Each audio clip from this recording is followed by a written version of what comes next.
Na última quinta-feira, eu não sei quem estava aqui ou quem pôde acompanhar pela internet, eu falei sobre paralisia. Na verdade, o tema da mensagem foi uma pergunta: onde você parou?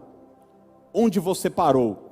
Baseado em Deuteronômio capítulo 1, quando Deus chega para o povo e diz o seguinte: o povo está no deserto, tem uma terra para ser conquistada, e Deus diz para o povo o seguinte: vocês já estão há muito tempo nessa montanha. Chegou a hora de se levantar, chegou a hora de avançar. E nós falamos sobre dois fatores importantes para a gente vencer a paralisia, que é a vontade, o querer. Você precisa desejar isso, não é isso que Jesus disse para o paralítico ali no tanque de Betesda, em João capítulo 5, o cara estava 38 anos parado. Jesus perguntou para ele: o que é que você quer que eu te faça? Você quer ser curado mesmo? Você tem vontade? E a outra coisa que nós falamos é sobre encontrar ânimo nas palavras de Jesus.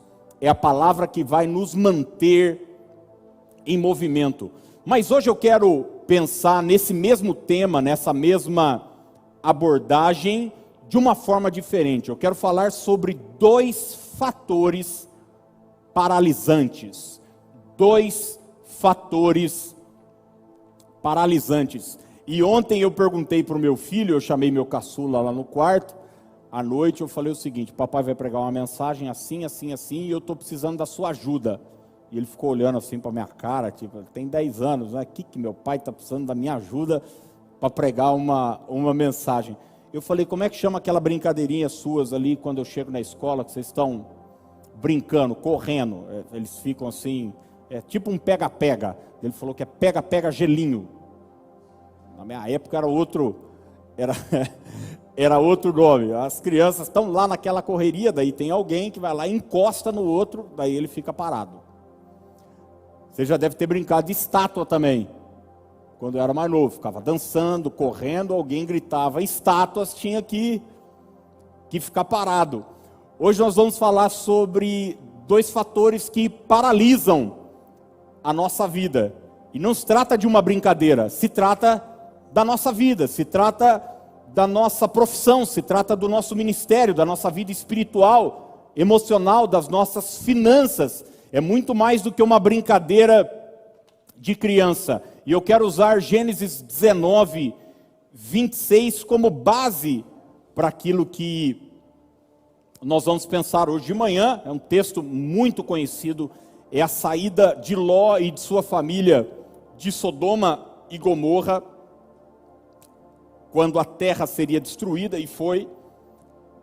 O texto diz assim, Gênesis 19, 26, e a mulher de Ló olhou para trás e converteu-se numa estátua de sal. Vamos repetir? Eu vou ler, vou pedir a gentileza de você repetir para que você guarde. Diga: e a mulher de Ló olhou para trás e converteu-se numa estátua de sal. Curiosamente, você vai para o Novo Testamento e Jesus nunca nos mandou lembrar de Davi, Abraão, Isaque, Moisés, Elias e tantas outras figuras importantes do Antigo Testamento. Mas Jesus, num dos seus sermões, disse para os discípulos: lembrai-vos da mulher de Ló. Uma mulher que a gente não sabe nem o nome dela, a gente não sabe nada a respeito dela, a não ser esse fato, mas que certamente esse fato, isolado na vida dela, traz inúmeras verdades e verdades importantes para a nossa vida. E duas dessas verdades são esses agentes paralisantes na nossa vida. E o primeiro fator que eu quero deixar que pode parar a sua vida, que pode parar a minha vida, é o apego ao passado. Vamos repetir? Diga: apego ao passado. Você sabe que tudo aquilo que a gente presta atenção, tudo aquilo que a gente coloca o nosso foco, tudo aquilo que a gente coloca a nossa energia, tende a crescer dentro da gente. Isso é foco. Você foca em algo, você foca no seu trabalho, por exemplo. Você está focado naquilo, aquilo tende a crescer, você tende a ir bem naquilo, porque você está com toda a sua energia voltada para aquilo lá.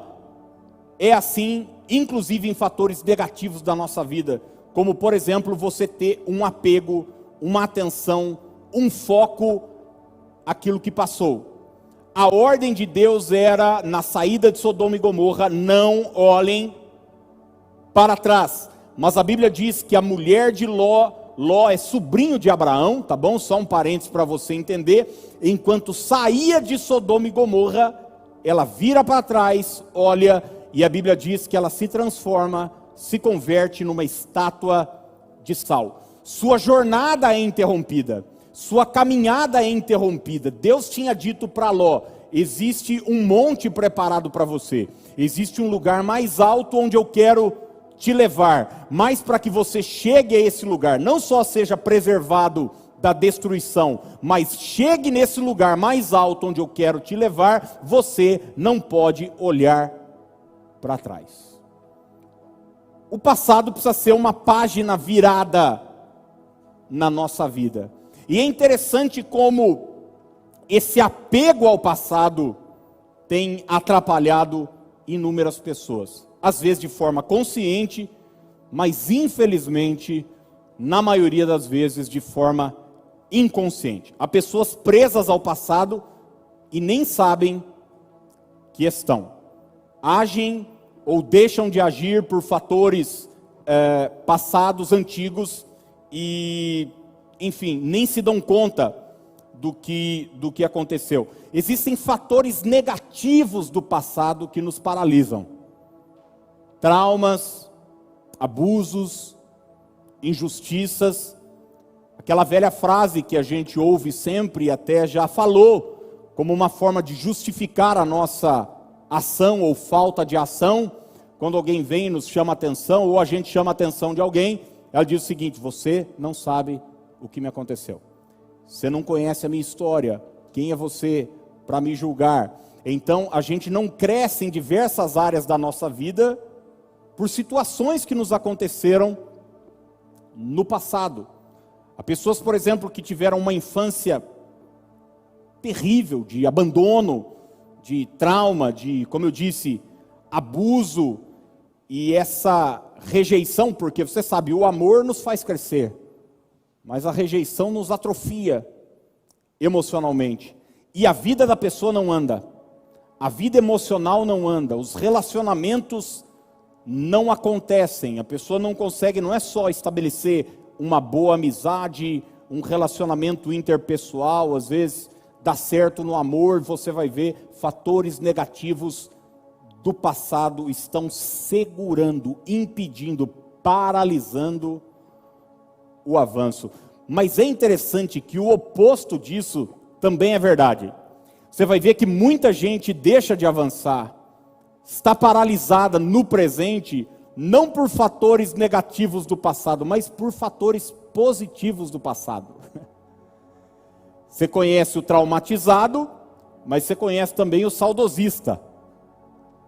E às vezes a gente deixa de avançar na vida, a gente deixa de ir para frente na vida, porque a nossa atenção está não nos traumas que a gente teve, mas nas vitórias que nós conquistamos. A gente está tão apegado às medalhas, aos troféus do passado, às conquistas do passado, que a gente nunca acha que alguma coisa boa pode acontecer lá na frente. Então, o grande amor da sua vida é aquele da infância que não deu certo, é aquele da adolescência que não deu certo.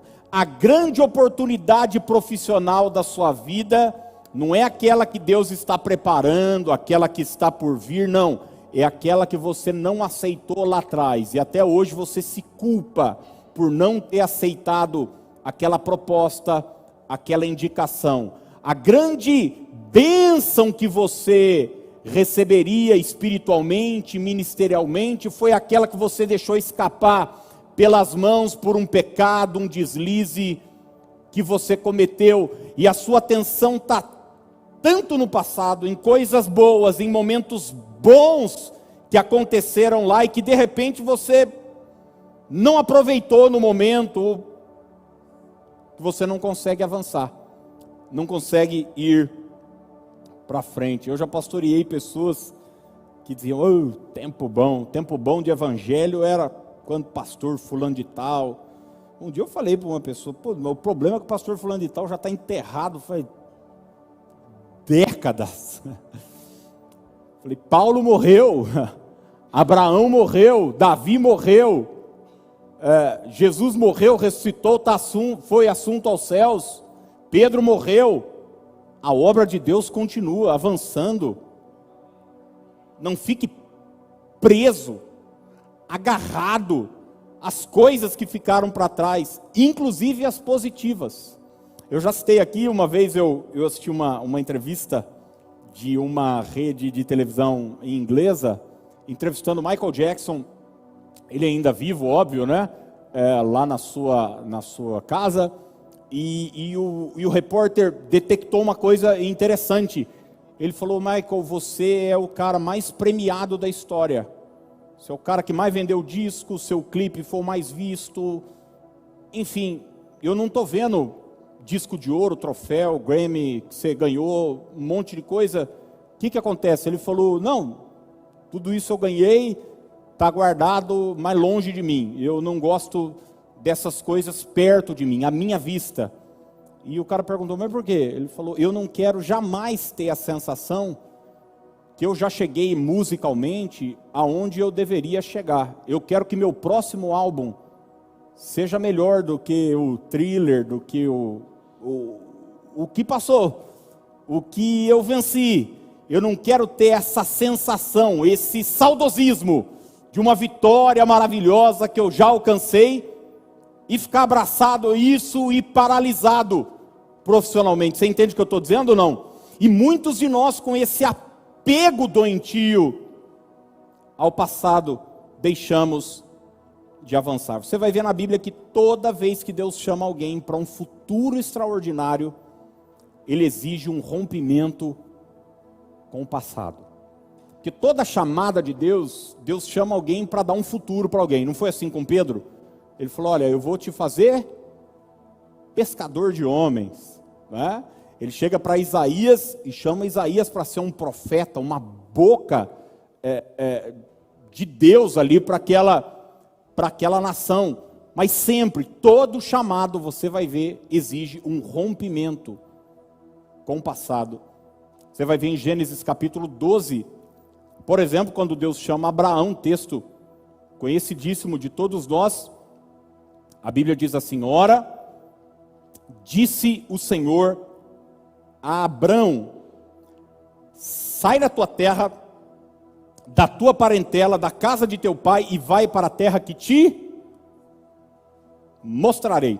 Você vê que o texto termina, mostrando um futuro. Se você continuar lendo todo o capítulo 12, farei de ti uma grande nação, te abençoarei, engrandecerei o teu nome.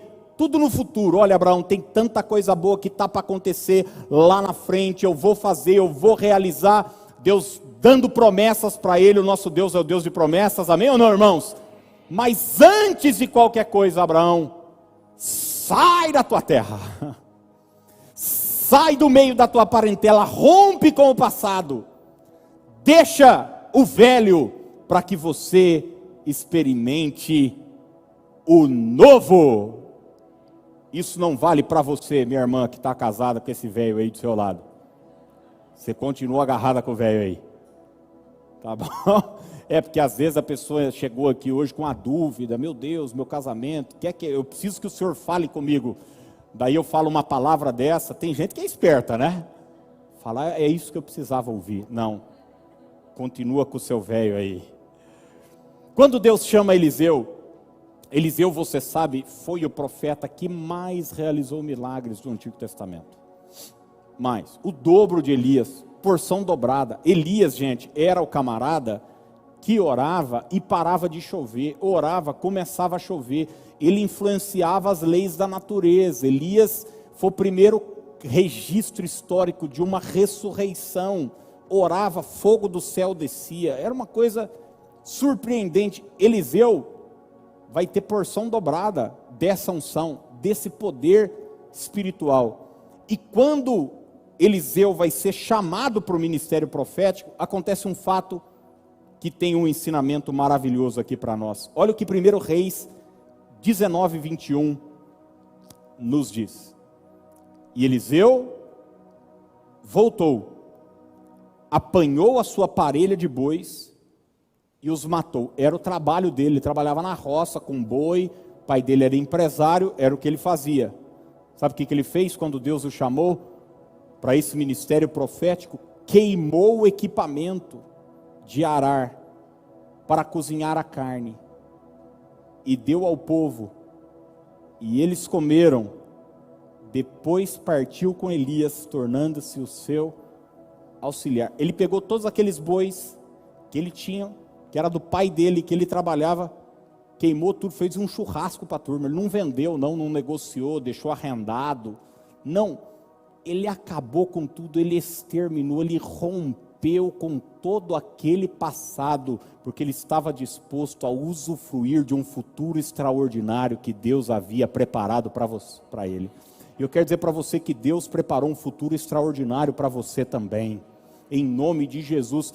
Mas quem sabe esse seu apego ao passado tem te paralisado na caminhada, tem impedido que você viva esse novo de Deus na sua vida. Eu me lembro quando eu recebi o convite de ir pastorear em Limeira.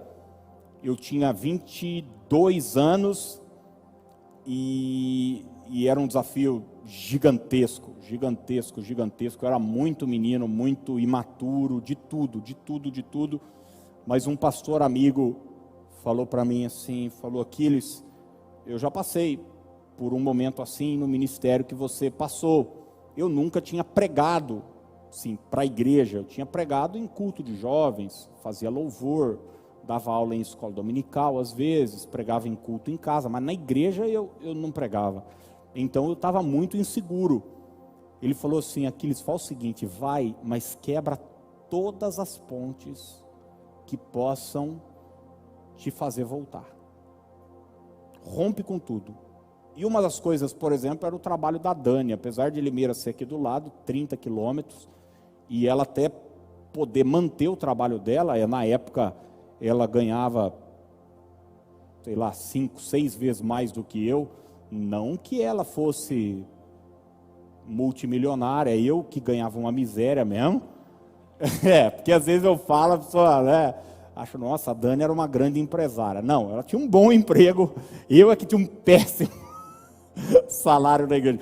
Mas ela tinha um ótimo salário, com benefícios, estabilidade, já estava há anos trabalhando numa empresa, ela trabalhava numa seguradora, e uma dos desafios, Fernanda tinha um mês, imagina só você, da gente, foi ela pedir um emprego, pedir a conta do trabalho, e a gente ir com tudo, falar: cara, nós vamos viver esse chamado, nós vamos viver isso que Deus está nos proporcionando, mas tem que ser com tudo. E eu confesso a você que se eu tivesse deixado alguma ponta para trás, eu teria voltado, porque não foi fácil. Não foi fácil mesmo. Eu não vou ficar aqui contando e chorando as pitangas, porque você nem está aqui para ouvir aqui eu chorar as pitangas, mas não foi nem um pouco fácil. Os desafios foram terríveis, mas ter me desvencilhado do passado me fez andar para frente, porque sabe aquela coisa, se ficar o bicho pega, se correr o bicho sabe aquela, quando você não tem mais a oportunidade de voltar, então a única alternativa é ir para frente. E muitas vezes a gente precisa dessa atitude radical para caminhar, para avançar, porque esse apego ao passado vai nos interromper a jornada, como aconteceu com a mulher de Ló. Jesus Cristo disse em Lucas 5, 37, eu passo depois desse texto o segundo fator e a gente ora. Lucas 5,37, Jesus disse: ninguém põe vinho novo em o quê? Odres velhos, pois o vinho novo romperá os odres, entornar-se-á o vinho, e os odres se estragarão. Então é o seguinte, eu tenho visto muita gente não desfrutar do melhor que Deus tem para a sua vida espiritual, porque ainda está apegado ao mundo. Você quer viver o melhor de Deus, mas você não consegue se desvencilhar das coisas do mundo. Você ainda ama o mundo, você ainda ama as coisas do mundo, a mentalidade do mundo, as amizades do mundo. Daí sabe o que acontece? Você não desfruta nem do mundo e nem do reino de Deus. Você fica com um pé em cada canoa, não é assim? Você vai ler Hebreus capítulo 11, a Bíblia diz que Moisés abandonou o Egito. Abandonou. Você se lembra que Faraó tentou negociar com ele, né? Falou, não, sirvam a Deus aqui mesmo. Não, vão e deixam as mulheres e as crianças. Não, vão e deixam o gado. A última palavra de Moisés para Faraó foi: nenhuma unha ficará no Egito. Nós vamos sair daqui e vamos sair com tudo. Por que muito do povo de Israel paralisou e morreu no deserto? Não desfrutou da terra prometida, gente. Porque qualquer desafio, qualquer problema, eles olhavam para onde? Olhavam para trás. Que saudade, saudade de cebola. E não era cebola de Outback, não. Porque alguém pode achar que era cebolinha crocante com... Não, é a cebola do Egito lá. Aquele apego ao passado os impediu de usufruir de uma terra que manava leite e mel. Por que muita gente não desfruta do melhor do casamento? Porque quer continuar vivendo uma vida de solteiro. Não tem jeito. Você vai ver que a ordem de Jesus é o seguinte: deixará o homem pai e mãe e unir-se-á a sua mulher. Homem e mulher se unindo. Mas antes dessa união, rompimento com pai e mãe. Não é esquecer pai e mãe, virar as costas, dizer, agora a partir... Não. Mas é entender que a partir de agora, a sua vida é com a sua esposa. A sua vida é com seu marido. O bifinho da mãe já era, agora é a sola de sapato da sua esposa. Vai fazer o quê? Na vida é o seguinte, não dá para ter o melhor dos dois mundos. A vida é assim, toda escolha é também uma não escolha. Você ganha, você perde, faz parte da vida. Então, para viver o novo, é preciso deixar o velho. Todo mundo entendendo o que eu estou dizendo? Não. Segunda e última coisa, segundo fator que nos faz paralisar no meio da jornada: desobediência. Vamos repetir? Diga: desobediência. Gente, a ordem era: não olhe para trás. E a nossa querida irmã fez o quê? Olhou para trás, simples assim. Não dá para ficar tentando inventar aqui coisa nova, não. Ela desobedeceu. E quando a gente desobedece, a gente paralisa. A obediência nos faz avançar. A desobediência nos paralisa. E pode acreditar, muitas áreas na sua vida provavelmente estejam paralisadas por desobediência. Pela dificuldade que você está tendo de obedecer a instrução de Deus na sua vida. Coisas que Deus já falou que você precisa fazer. Coisas que Deus já disse que você precisa deixar. Coisas que Deus já apontou para você. Relacionamentos que precisam ser rompidos. Vícios que precisam ser quebrados. Fatores que precisam ser superados. Perdão, rancor, mágoa, ódio, ressentimento. Coisas que precisam ser deixados, mas nossas justificativas, nossas desculpas sempre estão sendo apresentadas para a gente não obedecer. Saul tentou justificar a sua desobediência e o seu reino foi interrompido. Não é porque Saul era um cara ruim, mas era simplesmente porque Saul era desobediente. Deus pediu um negócio para ele, cara, ele não fazia. Deus chegava e falava: Saul, é isso. Ele ia lá e ele sempre tinha uma ideia melhor do que Deus. Alguém aqui já teve uma ideia melhor do que Deus? Deus, gente, Deus, esse conceito de democracia que a gente tanto aprecia, a gente diz, não, democracia, liberdade de expressão, isso funciona o seguinte, é nesse mundo político, daqui a algumas semanas você vai lá, vota. No reino de Deus não é democracia. O reino de Deus não é uma democracia. Deus, quando precisa fazer algo, realizar algo, Ele não faz uma pesquisa de opinião, um censo, Ele levanta, fala, não, vamos ver, como é que o pessoal faz quando vai ter, tipo, desarmamento, aborto, legalização das drogas, se faz uma pesquisa, né? Plebiscito. Deus não chega perguntando, tipo, eu estou em dúvida, estou meio em cima do muro, vamos ver o que a maioria, não. Deus sabe o que é melhor. Quem crê nisso? Deus sabe. Paulo entendeu isso e falou, a vontade dele é boa, agradável e perfeita. Então, quando Deus te pedir algo, é porque Ele quer o teu melhor. É porque Ele quer o teu bem. É porque Ele já sabe que a obediência a essa instrução vai te levar para um lugar melhor. Muitas vezes Deus ordenou o perdão. E tem muita gente paralisada emocionalmente hoje, porque não perdoa. E sua vida emocional está atrofiada. Você não perdoa seu pai, você não perdoa seu tio, você não perdoa sua mãe, você não perdoa cunhado, você não perdoa, você não obedece. Você não obedece, você vai tentando levar isso para frente.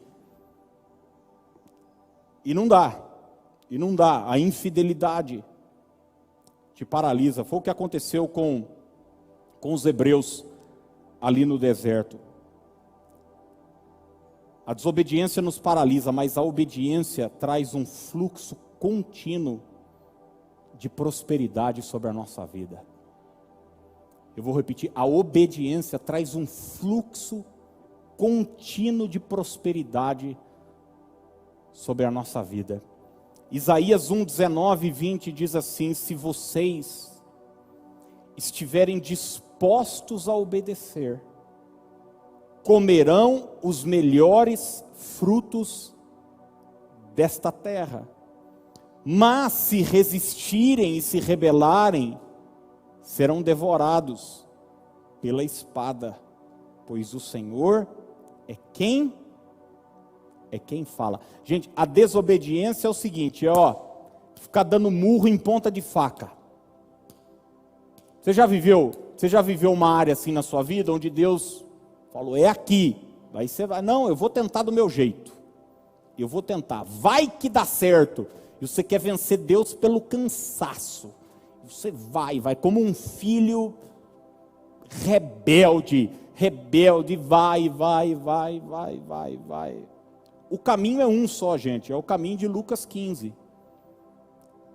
É chegar um momento onde você vai estar de frente para os porcos comendo, você vai ter inveja de porco comendo. Até você fazer meia volta e dizer, eu vou voltar para casa do meu pai, eu sei que ele tem o melhor para mim. Parábola do filho pródigo. A desobediência vai nos levar a esse lugar de morte, de destruição. Mas a obediência nos fará desfrutar do melhor que Deus tem preparado para as nossas vidas. Você vai ler Deuteronômio 28, aquela lista de bênção e maldição, lembra não? Você vai ser bendito ao entrar, ao sair, bendito o seu ventre, bendito o fruto, bendito, os céus vão estar abertos sobre você, bênçãos, bênçãos, bênçãos, e depois tem uma lista de maldição, só coisa ruim, praga, desgraça, tormento, paralisia, a coisa não vai, não anda. Tem um fator que vai determinar para que lado eu vou. Você vai ler o texto, obediência. Obediência. Saber o que deve ser feito e simplesmente fazer. Eu vou abrir um parênteses aqui. Não espere ter vontade de obedecer, tá bom? Porque normalmente assim, eu já conversei com pessoas e eu disse assim, você precisa perdoar. Você precisa perdoar. Porque, gente, eu sou pastor instrui. Eu sei que tem uma onda agora de pastor assim mais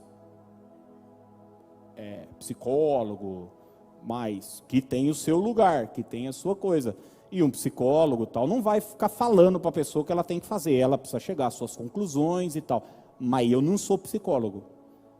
Então, se você pedir minha opinião, eu vou falar. Um dia eu falei para um cara uma coisa, ele estava vivendo uma situação assim, eu falei, cara, é aqui, ó. Pá, é isso aqui. Você me pediu minha opinião, eu não fui lá bater na porta da casa dele. É aqui. Daí depois ele não fez nada. Daí ele, eu falei, viu, já peguei.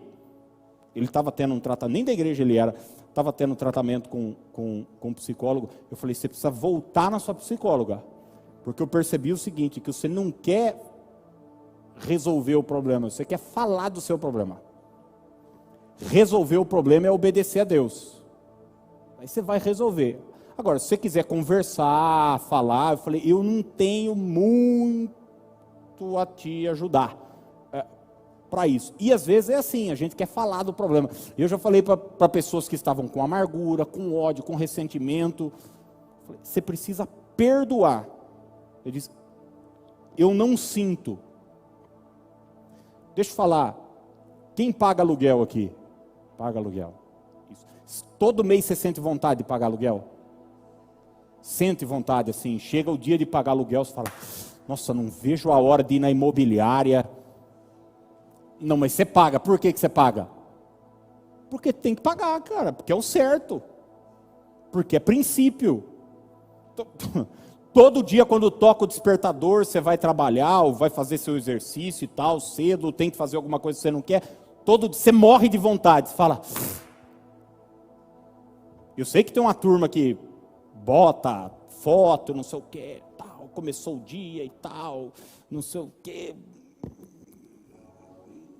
Não. Às vezes não, às vezes demora um pouco. Não é essa empolgação toda, mas você vai, você faz, não é porque tem vontade, mas é porque precisa ser feito. Obediência sim, você não precisa sentir vontade. Você faz por princípio. Você faz porque é o certo. Você faz porque sabe que Deus tem o melhor para você. E quando Ele pede algo para você, é porque é o melhor. Foi essa conversa de Deus com Caim. Você se lembra, logo depois do culto que resultou no primeiro assassinato da história, Caim estava com aquele bico enorme, e Abel estava suave na nave, de Ray-Ban, teve a oferta aceita, estava felizão da vida. E Deus chegou para Abel e falou, pô, gostei da sua oferta, muito legal, parabéns. Sabe quando a tia na escolinha dá para a criança? Parabéns, joia, lindo, nota 10. E para Caim, 0. Aí Caim ficou com aquela tromba gigantesca, bravinho. Deus chamou ele num canto, Gênesis 4:7. E olha o que Deus disse para Caim: se procederes bem, não é certo que serás aceito? Se todavia procederes mal, eis que o pecado já se aporta, o seu desejo será contra ti, mas a ti cumpre dominá-lo. O que Deus está dizendo para Caim é o seguinte: cara, não tem razão nenhuma para você ficar com esse bico aí. Você ficar bravinho assim. É só você fazer o que é certo. Se você fizer aquilo que é certo, você será aceito. E eu termino com as palavras do apóstolo Paulo em Filipenses, capítulo 3, verso 13. Se os irmãos quiserem chegar, nós já vamos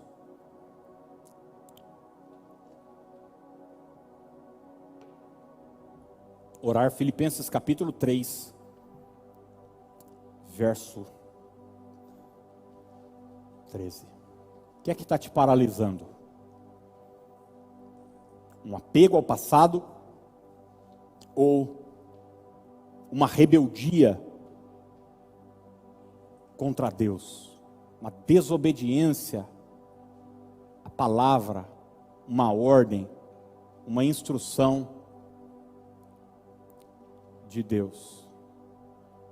Uma coisa faço, esquecendo-me das coisas que para trás ficam e avançando para as que diante de mim estão, prossigo para o alvo, para o prêmio da soberana vocação de Deus em Cristo Jesus. Amém, gente? Vamos ficar de pé. Olha só, Paulo está dizendo que tem um prêmio. Você pode escolher alguém perto de você e diga assim: tem um prêmio para você. Tem um prêmio. Tem um prêmio. Eu já vi gente em brincadeira assim de criança, acampamento, você falar que tem um prêmio, mas assim, é um prêmio, às vezes é um sonho de valsa, quase sair morte. Já viu isso, não? Porque todo mundo quer ser premiado. Tem um prêmio para você.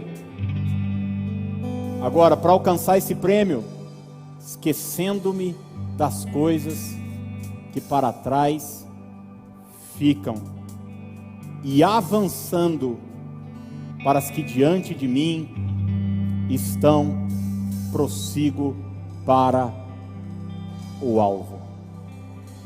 Vai ter um monte de obstáculo para chegar nesse prêmio. Lembra quando passava, eu nem sei se passa hoje, mas quando eu era criança assistia sempre Olimpíadas do Faustão, né? Tinha aqueles obstáculos, né? É gente que aparecia para empurrar, é negócio virando e tal, é porta, é água, tem os obstáculos. Muitas vezes o diabo vai querer mostrar seu passado, vai querer jogar coisas que aconteceram, vai vir com setas, com propostas para você desobedecer a Deus.